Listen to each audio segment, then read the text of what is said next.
Today, I'm going to talk about how long we need to market. So how long do we need to market for? Um, Now that's a good question because it depends on which bit of it you're talking about. So what I mean is there are several answers to that question. So let's deal with the biggest one first. Across my entire business, let's say I'm planning on coaching for the next 10 years, or let's say I'm planning on running my business, which will include coaching for the next 10 years, you need to market for the next 10 years. The thing about marketing is that it needs to be as utterly consistent as your business is. And once you get to a point where your client acquisition process is robust and you're generating clients predictably, so you know what you need to do in order to generate clients, you know what the process is, you know what you need to say, you know which things they um, respond to the best, you know where you need to market. So that what I mean by that is where you need to market. Number one, we all need to be on LinkedIn. Professional coaches should have a well optimized LinkedIn profile. Excuse me. Um, the other places that you need to be depend upon who your marketing is focused on, as in which group of people. Now, when I say which group of people, I mean, I'm getting really specific. I mean, industry, sector, or profession. Let me give you two examples. If you want to work with, let's say, teachers, and you want to work, somebody else wants to work with, let's say, lawyers, with outside of LinkedIn and certainly offline, those two groups of people exist in very different places.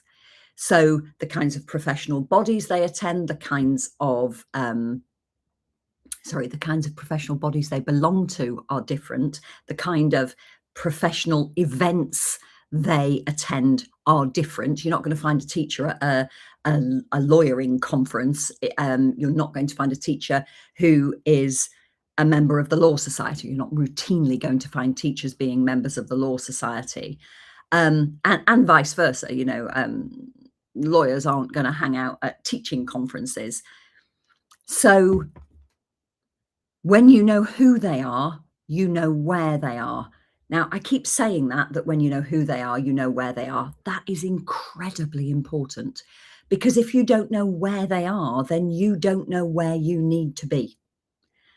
Which is why saying that you work with professionals doesn't give you any clues about where they are. When you say you work with women who, which women? Where are you going to find them? Where do you need to be? Which publications do you need to write for? Which conferences do you need to attend? If you don't know who they are, you don't know where they are. And you can spend an awful lot of money trying to attend everything to be where everyone is. One of the kind of, I think it's really quite glib, although I do appreciate it probably isn't intended like that. But when people say, oh, well, I work with humans, it's like,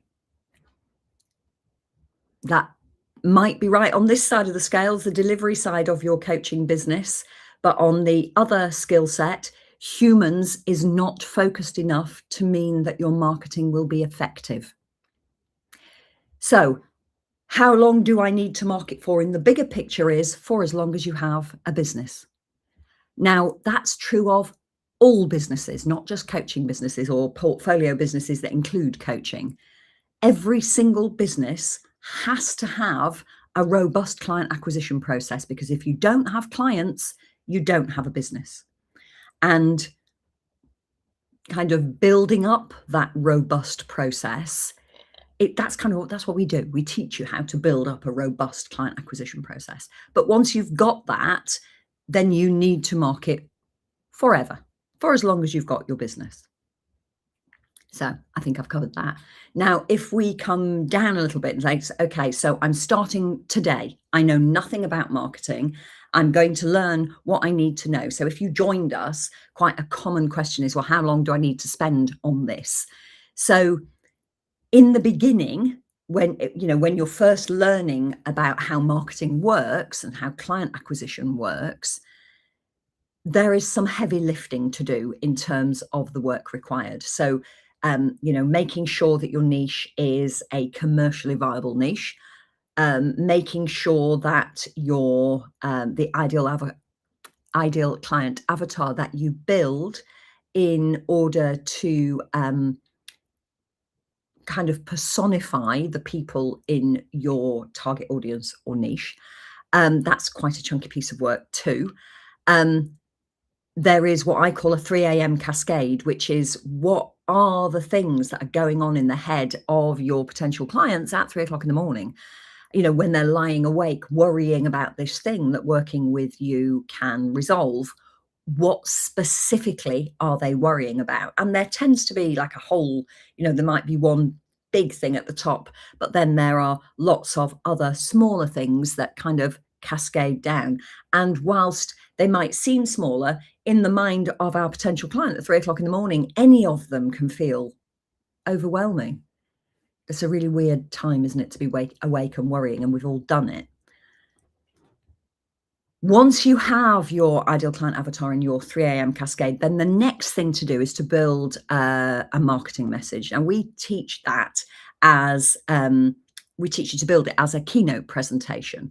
And so a keynote presentation basically positions you as an authority, very specific, not an authority, I'm the best coach in the world, not an authority, I'm the best lawyer coach in the world, but an authority on that particular group of people with that particular problem. So the intersection of where the who, the industry, sector, or profession, and job titles within it, and the what, the subject around which you most would like to coach,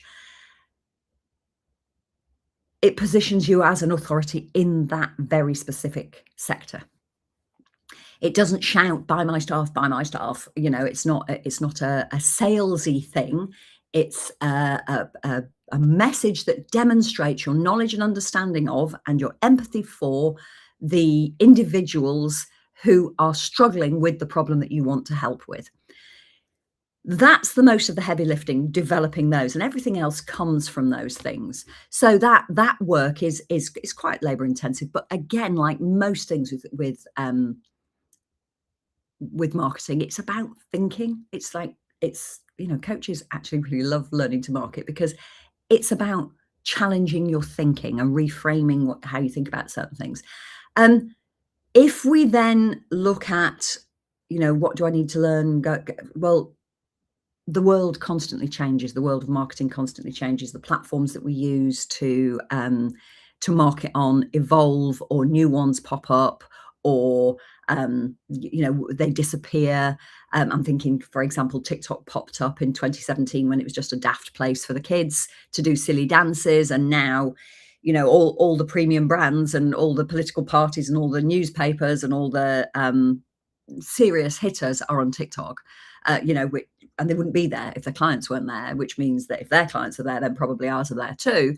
And then you look at Twitter, which is kind of disintegrated into X, and so Edu Twitter was a really good place for teachers to be, for example, and now that's not the case anymore. So constant evolving means we need to stay on top of our game. So kind of knowing what's changing and anticipating what's changing and changing what we do in order to stay on top of that and evolve how we're marketing is really important.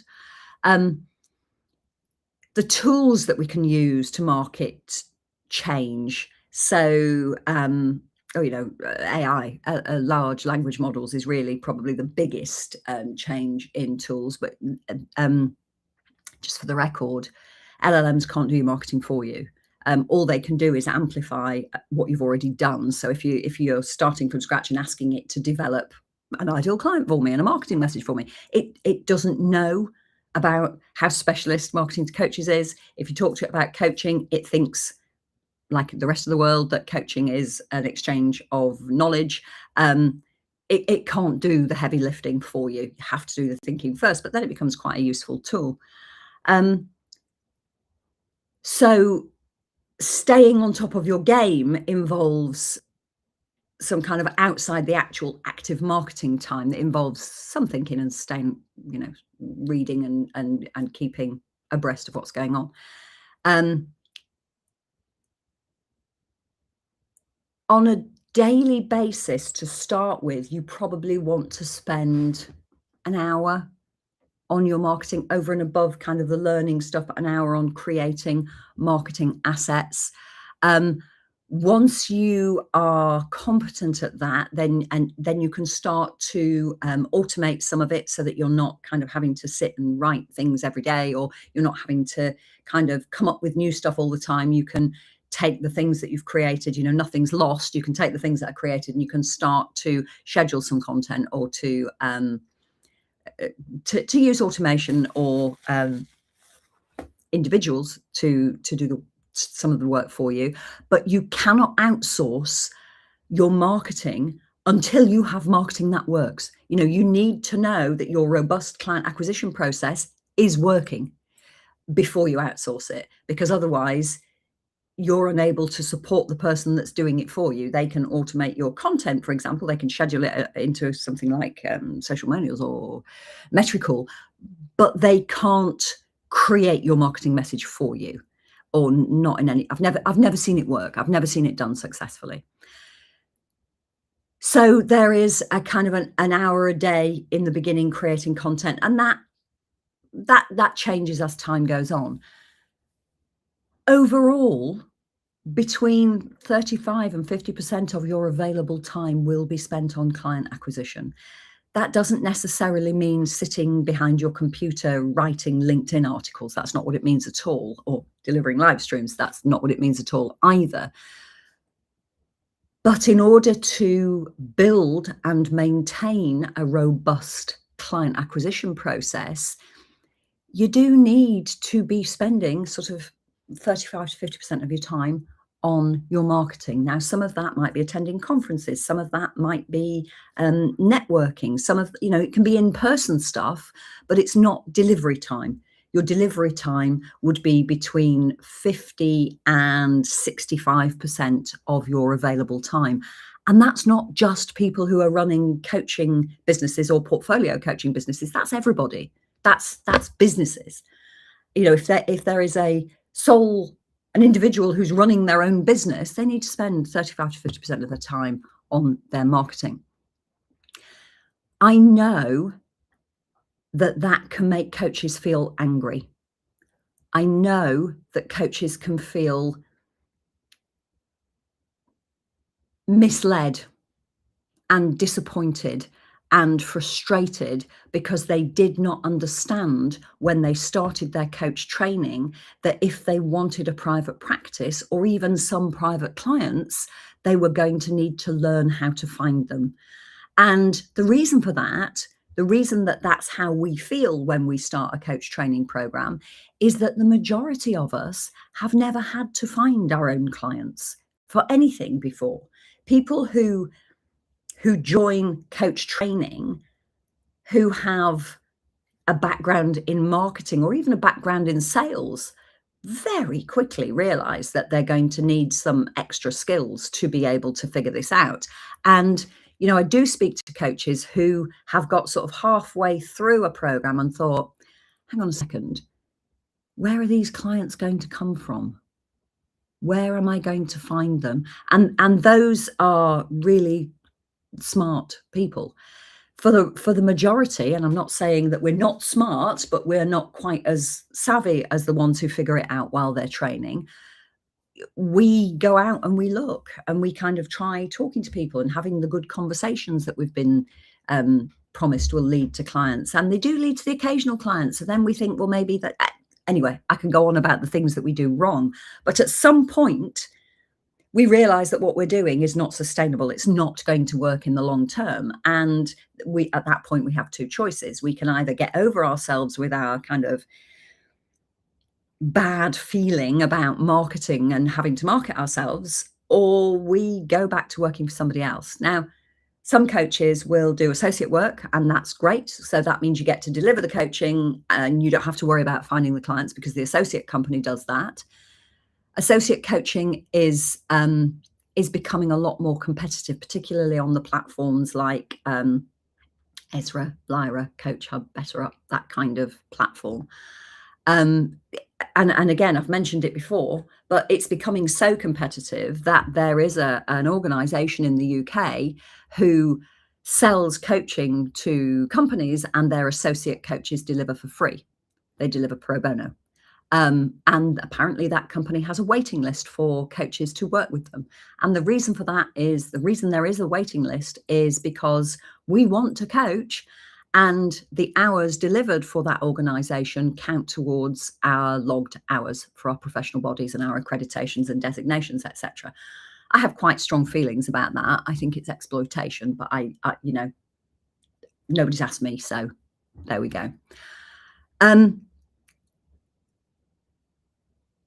Part of the getting your head around how long do I need to spend coaching isn't to go, oh no, I've got to spend how long? Sorry, marketing. Getting our head around marketing isn't to go, oh God, I've got to spend how long marketing? That's awful. I don't want to do it. I hate marketing. What I can tell you is, you don't hate it when it's bringing you clients. You don't hate it when what you're doing is working. You absolutely don't hate it. You only hate it when what you're doing isn't working. And the reason it isn't working, I would be prepared to, bet my back teeth, is because what you're doing is unfocused, it doesn't have enough thought behind it, because marketing isn't logical. Casting our net wide and letting everybody know what we do, and working with people in transitions or professionals, they all feel like the right thing to do. And that's coming from us having a Noah's mind, not Noah's Ark, but Noah as in I know. We think we know how it works, and we don't. We don't. Marketing is a professional skill, and we don't know how it works. And to give you an idea of just how much we don't know how it works, the Coaching Revolution has worked with loads of people with degrees and entire careers in marketing, who have been working as heads of brand, heads of marketing for large organizations. And they still came to us because they knew they didn't know how to market this. They knew how to market somebody else's product, but they didn't know how to market this. And part of that, number one, that's wisdom from people who actually know. And number two, the reason that people who've had whole careers in marketing struggle to market this is that our education systems produce employees, not entrepreneurs. And we need to become entrepreneurs if we want to have a coaching business. And part of being an entrepreneur is being able to find enough clients to sustain our business so that we can get out of it what we want to get out of it. So, one last thing before I disappear. If you just want a few clients on a Friday, or if you want a full coaching practice and to engage associates to deliver some of the coaching work for you, you would still need to market the same amount of time. There isn't any such thing as part-time marketing or light touch marketing. A part-time coach and a full-time coach still need to market the same amount of time. And the reason for that is that in order to sell somebody coaching, first of all, they need to understand what it is that we do and how we can help them. And they need to see enough of us that they know, like, and trust us before they will part with any sum of money to work with us. And that takes time. One of the biggest misconceptions about how, for example, LinkedIn works is this idea that if we post on the internet, on a social media platform, that everybody sees it. And the truth is that attention is one of the most valuable commodities in the 21st century. It's right up there. It is incredibly expensive to gain. You can either, like the big organizations who pay for ads, you can pay for ads and gain attention. You can buy attention. By the way, please don't rush off and pay for ads, because unless you have done all of the background work, you won't have enough information to do anything other than give the platform a siphon into your bank account. So you know, big companies advertise, think of sponsored posts on LinkedIn, etc. And the rest of us need the cost to us is time. We teach low cost and no cost marketing in the first year because you can spend a lot of money on tools that promise the earth, but what you really need to do is spend the time building your client based on your own knowledge and experience. And I know that sounds wonky, that coaching's not about my knowledge and experience. So let me go back to this idea of two sides of a weighing scale. On the delivery side of our scales, it's not about our knowledge and experience. But on the creating the opportunities to do the delivery side of our scales, the client acquisition side, it is about our knowledge and experience. If you would like the opportunity to have a robust conversation with me, to even completely disagree with me if you want to, why don't you join me for my Nail Your Niche Challenge, which is happening from the 7th to the 10th of September. You don't have to commit 4 whole days. It's reasonably light touch, but I will help you understand where your niche is, how to describe what you do in a single sentence in a way that makes sense to people who are not coaches, and how to do that with a song in your heart because it's fun. The link to register for the challenge is in the post above. I look forward to seeing you on the 7th, and otherwise, I will see you on Monday when we are going to talk about why trying to market to everyone, or why trying to coach everyone doesn't find us clients. I'll see you on Monday. Have a great weekend.